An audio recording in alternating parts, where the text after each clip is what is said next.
വിളിച്ചില്ല അമേരിക്കന്ന്. അമ്മച്ചിനെ നോക്കാൻ വേണ്ടി കാല് വയ്യ ഒരാൾ വേണമെന്ന് പറഞ്ഞു. ഹോം നേഴ്സ് അമ്മച്ചിനെ നോക്കാൻ വന്നേ. മോള് വിളിച്ചായിരുന്നു, ഹോം നേഴ്സിനെ വെക്കാനും പറഞ്ഞായിരുന്നു, വരുന്നും പറഞ്ഞായിരുന്നു. പക്ഷെ നിന്റെ ഈ വേഷം കണ്ടപ്പോൾ ഞാൻ വിചാരിച്ചു ഏതോ കോളേജ് കുട്ടികൾ ടൂർ പോകാൻ ഇറങ്ങിയതാണ്.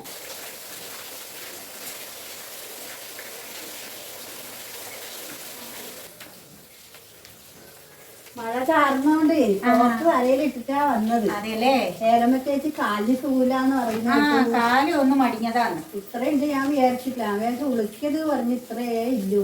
ലേശം പൊട്ടല് പറ്റി താഴെ. ഇനിയിപ്പം കൊറേ ദിവസത്തേക്ക് കാലനക്കാൻ പറ്റൂലല്ലോ, നടക്കാനും ആവുന്നില്ല. അതുകൊണ്ട് ആരെങ്കിലും മക്കളെ വിളിച്ചിട്ട് പറയുക ഒരു ഹോം നേഴ്സിനെ ആക്കിയിട്ട് മക്കളുടെ കഥയൊന്നും പറയണ്ട. രണ്ടാളെ ഭാര്യമാരും എന്നോട് ചേരൂല. അവർക്ക് ഇന്നത്തെ കാലത്തെ പിള്ളേരല്ലേ, അവരെ ആഡംബരമായി. എൻ്റെ ആ മക്കളോ രണ്ടെണ്ണവും കണക്കാ. അവരില്ലേ ആ ഭാര്യമാരെ ചൊൽപ്പടി മാത്രമേ നിൽക്കുള്ളൂ. ഞാൻ എങ്ങനെ വളർത്തിയതാ അവരെ അല്ലേ. അപ്പൊ ഈ ആമക്കളെല്ലാം കല്യാണം കഴിച്ചു കഴിയുമ്പം ഭാര്യമാര് പറയുന്ന മാത്രം കേട്ടിട്ട് തുള്ളാൻ തുടങ്ങിയാൽ നമുക്ക് തലയ്ക്ക് സ്വര്യം കിട്ടണ്ടേ. എല്ലാ സ്ഥലത്തും അങ്ങനെ തന്നെ. ഓരോ സ്ഥലത്തും നമ്മ കേൾക്കുന്നില്ലേ ഇതന്നെ, ഇതെല്ലാരും വീട്ടിലും ഇതന്നെ സ്വഭാവം. ഞാൻ പരമാവധി സഹിച്ചും ക്ഷമിച്ച് നോക്കി. എന്നിട്ട് അവര് നിൽക്കണ്ടേ. അവരെന്റെ ആമക്കളെയും കയ്യെ പിടിച്ചോണ്ട് പോയി. അവർക്ക് വയസ്സായവരെ വേണ്ടല്ലോ. ഇനിയിപ്പോ എന്ത് പാടുന്ന വെച്ചാൽ നിങ്ങ പറയുക, അങ്ങനെ വയനാട്ടിൽ ഒരു 5-8 ഏക്കർ സ്ഥലമില്ലേ, വേറെ അപ്പുറത്തുമില്ലേ, വേറെ ഏതെങ്കിലും ഒരു സ്ഥലം വിറ്റിട്ട് ഞാനൊരു ഹോം നേഴ്സിനെ ആക്കിയിട്ട് ഞാൻ എനിക്ക് സഹായിക്കാൻ ഒരാളെ ആക്കും. അതുകൊണ്ട് നിങ്ങൾക്കൊന്നും വേണ്ടെങ്കിൽ നിങ്ങൾ അധ്വാനിച്ചതിനെ കൊണ്ട് നിങ്ങൾ ജീവിച്ചോ. അതിന്ന് ഇപ്പത്തെ മക്കളില്ലേ അവർക്ക് പിന്നെ നമ്മളെ വേണം. ഏതുവരെയെന്നറിയോ, അവരുടെ കുട്ടികൾ വളരുന്നത് വരെ നമ്മളെ വേണം. ആ കുട്ടികളും കൂടി വലുതായി കഴിഞ്ഞാൽ പിന്നെ നമ്മൾ വെറും കറിവേപ്പില്ല. നമ്മള് ഒരിടത്ത് നോക്കാൻ പാടില്ല, തൊടാൻ പാടില്ല, മിണ്ടാൻ പാടില്ല, എവിടെയാ പോകുന്നതെന്ന് ചോദിക്കാൻ പാടില്ല, ഒന്നും പാടില്ല. അവർക്ക് ഫുൾ ഫ്രീഡം. നമ്മൾ മിണ്ടാണ്ട് ഒരു മൂലയ്ക്ക് ഇരുന്നോണം. അങ്ങനെ ജീവിക്കാൻ പറ്റുമോ മനുഷ്യന്? വേണ്ടേ. നമ്മള് കിടപ്പൊന്നും ആയില്ലല്ലോ. പിന്നെ നമ്മളെ അത്യാവശ്യം കാര്യങ്ങളൊന്നും ചോദിക്കുകയല്ലേ. അത് അവർക്ക് പിടിക്കുന്നില്ല. അന്നേരം അവര് ഭർത്താവിനെയും പിടിച്ച് കയ്യെ പിടിച്ചോണ്ട് പോയി. ഒരാളാദ്യം പോയി, 3-4 ദിവസം വേണമെങ്കിൽ എന്തെങ്കിലും വന്ന് സഹായിക്കാം. അതുകൊണ്ട് കാര്യമുണ്ടാ. പിന്നെ മോളെ വിളിച്ചിട്ട് ഫോൺ വിളിച്ച് പറയാ, അമേരിക്കയിലെ മോളോട് പറയാ ഇന്ന പോലെയാന്ന്, എനിക്ക് കാലിന് സുഖമില്ല, അതുകൊണ്ട് എനിക്ക് ഒരു ഹോം നേഴ്സിനെങ്കിലും വെക്കാതെ ഞാൻ എങ്ങനെ ജീവിക്കണ്ട്. അങ്ങനെ ഞാൻ ചിന്തിക്കുന്നുണ്ട്. ആ മക്കളെ നാട്ടിൽ പോയിട്ട് തോന്നുന്നുണ്ടെങ്കിൽ മോളോട് പറയുക. ഞാൻ പിന്നെ വിചാരിച്ചേ അവളെ വേറൊരു വീട്ടിൽ കല്യാണം കഴിച്ച് അയച്ചതല്ലേ, ബുദ്ധിമുട്ടിക്കണ്ടല്ലോ എന്ന് വിചാരിച്ചിട്ട് ഞാൻ തന്നെ എങ്ങനെയെങ്കിലും കഴിഞ്ഞുകൂടാന്ന് വിചാരിച്ചത്. അന്നേരം കഷ്ടകാലത്തിന് ഇങ്ങനെ വന്നുവിട്ടത്. നിങ്ങളൊക്കെ ചുറ്റുപാട് ഉള്ളത് കൊണ്ട് എനിക്കിപ്പം ഇത് ഇങ്ങനെ കാലിന് പ്രശ്നം വന്നില്ലെങ്കിൽ അത്യാവശ്യം കഞ്ഞിയും കറിയെല്ലാം വെക്കാൻ പറ്റും ചെയ്യാലോ. അങ്ങനെ വിചാരിച്ചാ ഇരുന്നേ. ഇതിപ്പോ ഇങ്ങനെ വന്ന് പെട്ടപ്പോ ഇനി ഒരു മാസം ഇതും കൊണ്ടിരിക്കണം എന്ന് പറഞ്ഞു. മിനിമം ചുരുങ്ങിയത് ഒരു മാസമെങ്കിലും. മാസം എന്ന് പറഞ്ഞാലും പോയി എക്സ്റേയിൽ എടുത്ത് കഴിയുമ്പോ അവര് പിന്നെയും നീട്ടും അത്. അങ്ങനെ അവര് പറയും ഇനി ഒരു മാസവും കൂടെ. 2 മാസത്തേക്കല്ല നിങ്ങൾക്ക് 6 വർഷക്ക്. അതുമല്ലെന്നേ എന്റെ മരുമക്കളുടെ കഥ കേൾക്കണോ. അവര് പോയപ്പോഴില്ലേ അവര് വാങ്ങിയതാന്നും പറഞ്ഞിട്ട് വാഷിംഗ് മെഷീൻ എടുത്തിട്ട് പോയി എല്ലാം കൊണ്ടു. അപ്പൊ ഞാൻ എങ്ങനെയെങ്കിലും ഒറ്റക്കാലം കൊണ്ട് ഒത്തിയും ചാടിയും പോയിട്ട് അതിലെല്ലാം കറക്കി കഴുകി എല്ലാം ഉണക്കിയെടുക്കാന്ന് വെച്ചാൽ അതും എടുത്തോണ്ട് പോയി. പിന്നെ ഫ്രിഡ്ജും എടുത്തോണ്ട് പോയി. ആരെങ്കിലും വന്ന് നിങ്ങളെപ്പോലെ ആരെങ്കിലും വന്ന് എന്റെ ഒരു കറിയൊക്കെ കൊണ്ടുതന്ന അതിൽ വെച്ച് 2-3 ദിവസം ചൂടാക്കി കഴിക്കാന്ന് വെച്ചാ അതും എടുത്തിട്ട് പോയി. അച്ചിക്കൊണ്ടന്മാരെ അവർ പറഞ്ഞതെല്ലാം കേട്ടിട്ട് പെറ്റ തള്ളിനെയും മറന്ന് ഇതെല്ലാം വായിൽ കെട്ടിപ്പോയി. അതാണ് ഇപ്പൊ ഏറ്റവും ബുദ്ധിമുട്ടായത്. പിന്നെ മറ്റൊന്നും ചിന്തിക്കണ്ട, മോളെ വിളിച്ച് പറയുക. ഇപ്പൊ അങ്ങനെ എന്തെങ്കിലും ചെയ്യേണ്ടി വരും. എന്നാ ഞാൻ പോയിട്ട് വരാം. വൈകുന്നേരത്തെ ചായയും വെച്ചിട്ട് നിങ്ങൾ ഇട്ട് വൈകുന്നേരം കൊണ്ടുതരാം. രാത്രിയത്തെ ഭക്ഷണം ഞാൻ ആക്കി കൊണ്ടുതരാം. 2-3 ദിവസം ഞാൻ സഹായിക്കാം. വിഷമമായില്ലേ? ഇല്ല, അയ്യോ എന്ത് വിഷമം, നമുക്ക് അങ്ങോട്ടും ഇങ്ങോട്ടും അയലൊക്കെ അല്ലേ, എന്ത് വിഷമം. പിന്നെ എന്നെ സഹായിക്കാൻ പറ്റില്ല. എനിക്ക് ലേശം കഞ്ഞി അച്ചാറും മതി കേട്ടാ. മതിയാ? ഒരുപാട് കറിയൊന്നും വേണ്ട. നമുക്കിപ്പൊ എന്തെങ്കിലും ഇങ്ങനെ പറ്റിപ്പോയപ്പോ നമുക്ക് തീറ്റയുടെ ഇതല്ലല്ലോ. എന്തെങ്കിലും ലേശം ജീവൻ കിടക്കാൻ കഴിക്കണം എന്നല്ലേ ഉള്ളൂ. നിങ്ങൾ ഒരുപാടൊന്നും കൊണ്ടുവരണ്ട. ഒരു ഗ്ലാസ് ചായയും 2 ബിസ്ക്കറ്റും മതി. വൈകിട്ട് രാത്രി ഒരു തവി കഞ്ഞിയും ഒരിത്തിരി അച്ചാറും മതി കേട്ടാ. എന്നിട്ട് ഞാനേ മോളെയൊന്ന് വിളിച്ച് നോക്കട്ടെ, ഇതിനെന്തെങ്കിലും തീരുമാനം ഉണ്ടോന്ന് അറിയണല്ലോ. നമ്മൾ കഷ്ടപ്പെട്ട് ഈ കാണുന്ന വിധത്തിൽ മക്കളെ പഠിപ്പിച്ചു, കല്യാണം കഴിപ്പിച്ചു, സ്വത്തും മുതലും ഉണ്ടാക്കി ഒരു ജന്മം മുഴുവൻ കഷ്ടപ്പെട്ടിട്ട് ഇതിനൊരു തീരുമാനം ഉണ്ടോന്ന് അറിയണ്ടേ. നമുക്ക് വയ്യാണ്ടായപ്പം എന്നാ പിന്നെ നിങ്ങൾ പറഞ്ഞതുപോലെ ഞാൻ ഇവന്മാരെ നോക്കുന്നില്ല, മോളെ ഒന്ന് വിളിച്ച് നോക്കട്ടെ. ആ ഇനി അവളും കൂടി എന്നെ കൈ ഒഴിഞ്ഞു കഴിഞ്ഞാൽ നിങ്ങൾ പറഞ്ഞ പോലെ എന്തെങ്കിലും മാർഗം നോക്കേണ്ടി വരും. ഇതിപ്പോ ഒന്ന് സുഖപ്പെട്ടാലും വീണ്ടും എനിക്ക് ഞാനിവിടെ ഒറ്റയ്ക്ക് കഴിയുമ്പോൾ എന്തൊക്കെ സംഭവിക്കുക? അപ്പൊ ആരെങ്കിലും നോക്കണ്ടേ അല്ലേ? ഞാൻ പിന്നെ പോയിട്ട് വരാം. എന്നാ ആ ഫോൺ ഇങ്ങെടുത്തോ അകത്തുനിന്ന്. കാലനക്കി നടക്കണ്ടല്ലോ, ഞാൻ മോളെ ഇപ്പൊ തന്നെ വിളിക്കട്ടെ കേട്ടാ. ഇതെണ്ണ വിളിച്ച് നോക്കേ. ആയിക്കോട്ടെ, എന്നാ പോയിട്ടോ.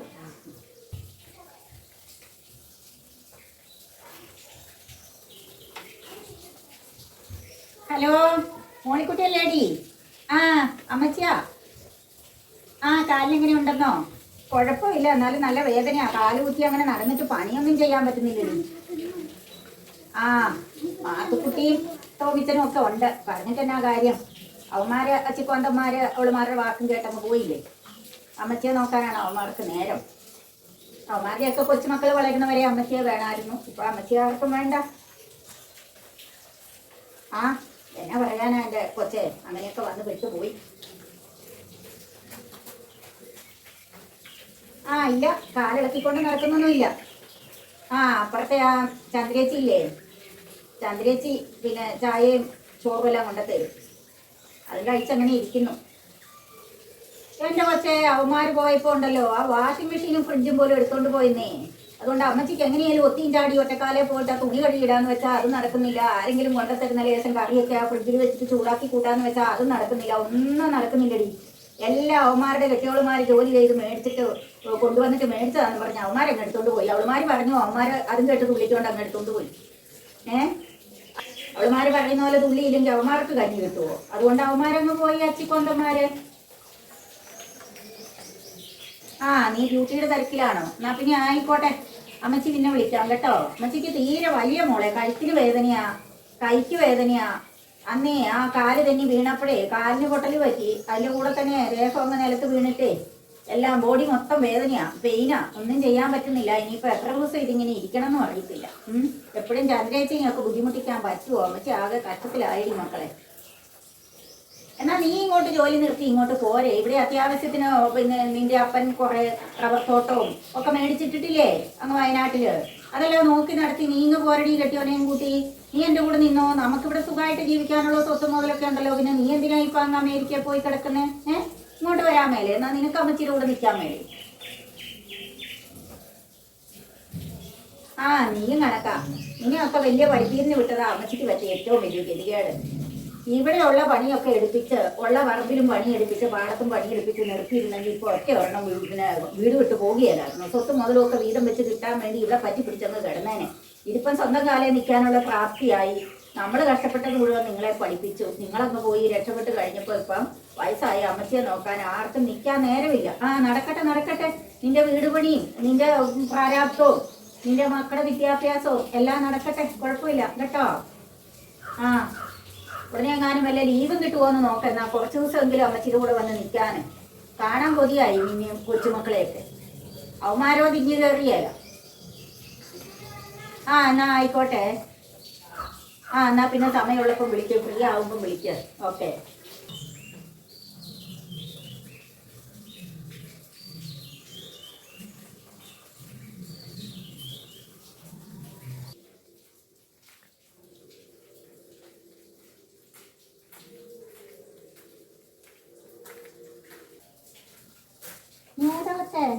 മോള് വിളിച്ചില്ല അമേരിക്കന്ന്?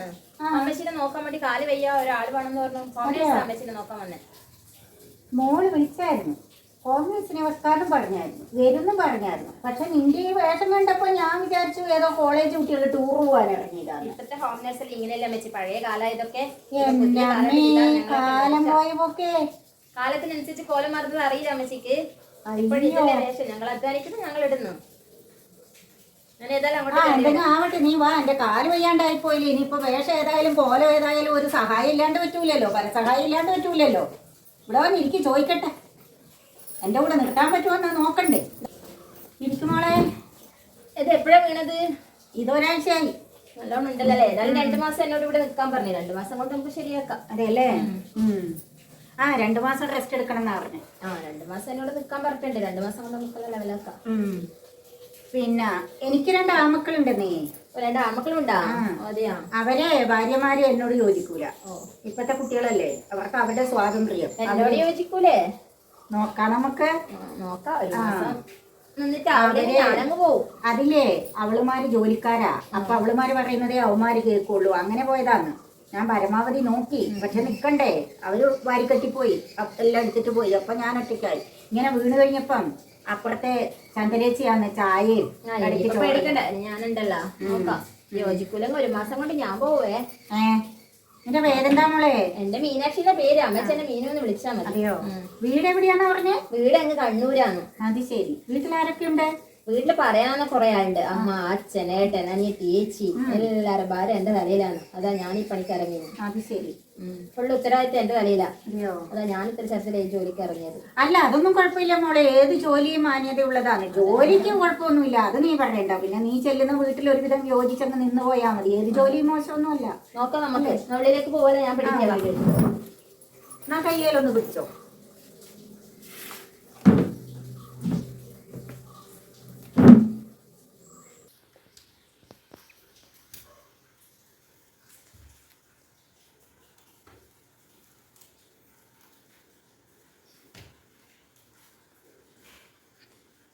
നിന്റെ റൂം കാണണ്ടേ?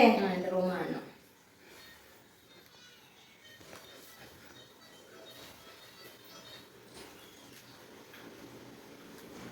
ഈ റൂം എടുക്കാട്ടോ നിനക്ക്.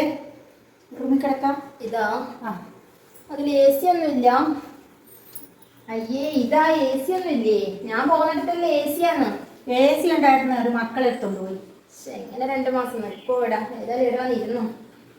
നോക്കട്ടെ. മൊത്തം കാണണ്ടേ? അതൊക്കെ ഞാൻ കണ്ടോളി. ഈ കാലം വെച്ചിട്ട് വരാൻ പറ്റില്ല.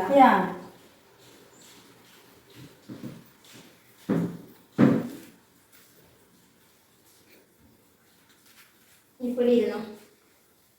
ഞാനെല്ലാം റൂമെല്ലാം കണ്ടേ, ചായയെല്ലാം വെച്ചിട്ട് വരാം. എല്ലാം കണ്ടോക്കട്ടെ.